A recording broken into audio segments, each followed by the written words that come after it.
if you think of patient centricity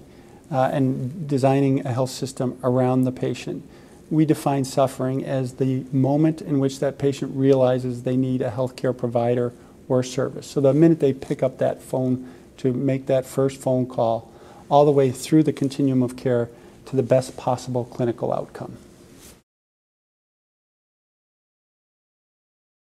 Avoidable suffering is defects in the service and the care. So, for example, anything that would increase anxiety through that process, lack of communication through that process, eliminating the patient's feel for either control over their lives or the respect that they receive through that. So think about if the phone's not answered, if the appointments take a long time, or I've got plenty of anecdotes with regard to the time in which it takes to communicate with a patient that's had a biopsy, the overall service level and respect for that patient during that episode of care. The unavoidable elements are components which you want to try to mitigate. So you can't take away the disease state, or you can't take away some of the pain, but you can mitigate and communicate with that patient throughout the process to help them understand where they are in their care and better manage through that situation. As a patient, I want a zero defect in that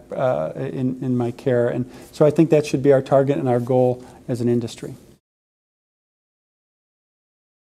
If you're truly going to design a patient-centered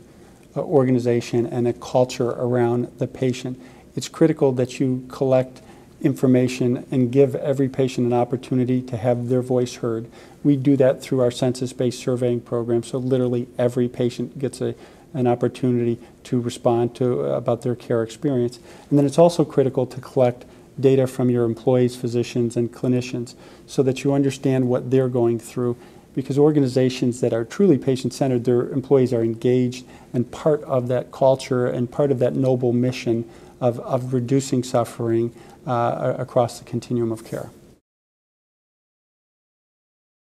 I would speak as a patient from that perspective, and I would challenge our entire industry to look at care coordination and see how we can accelerate moving to a patient-centered health system, health organization, and change the way care is coordinated in the United States so that it comes through the patient's perspective.